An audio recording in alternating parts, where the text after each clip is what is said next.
Hey guys, I'm Steve. Jess is on break right now, taking the mandatory decompression required after any interaction with Nate.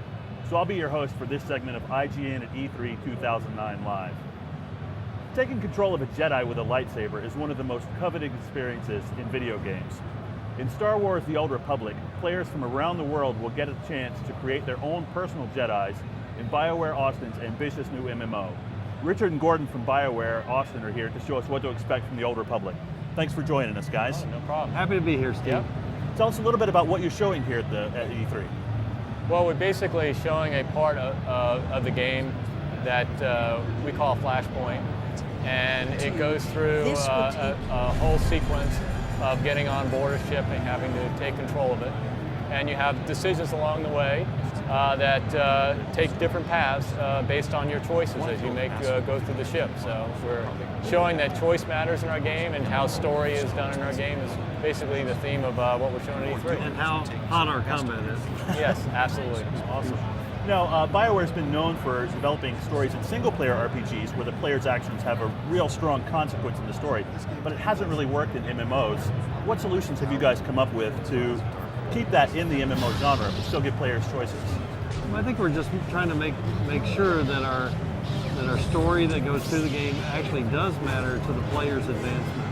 So every class has their own class story. It's hundreds of hours of gameplay. So it's essentially the same content as actually more content than all the BioWare games done throughout all our history.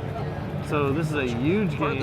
Every class has its own story that's gigantic, and we're trying to make sure that it's going to be compelling and really high quality throughout the entire experience.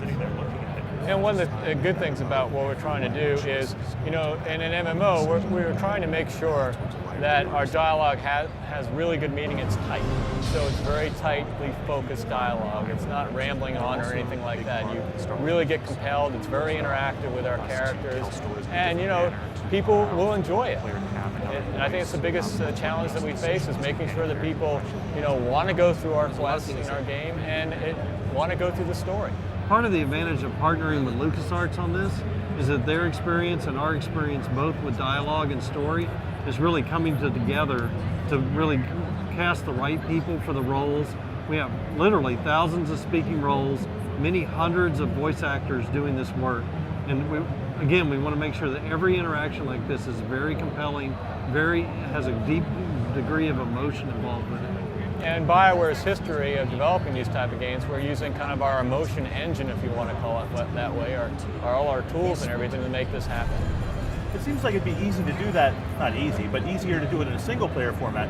How do you handle it when you guys are in a group together? Who gets to make the decisions about where the story goes, and how can he make a decision in the game that doesn't break your experience?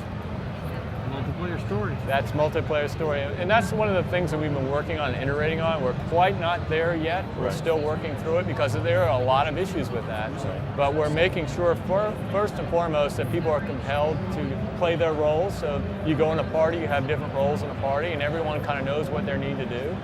And so you switch off based on what your role is when you join the party to go adventuring. So. And that's where these buttons come in. Tell us a little bit about this, I killed the captain and I spared the captain. I noticed that you have a little bit of mercy showing, but you, no not mercy. At all. Yeah. No, absolutely not.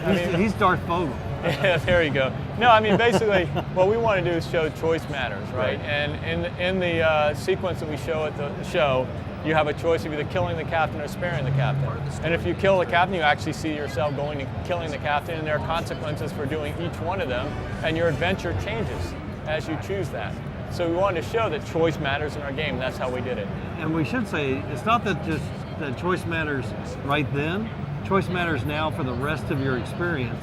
So the consequences of killing someone or sparing them may show up in another, hours and hours down the road where you run into a relative of theirs or you run into who their sponsor was.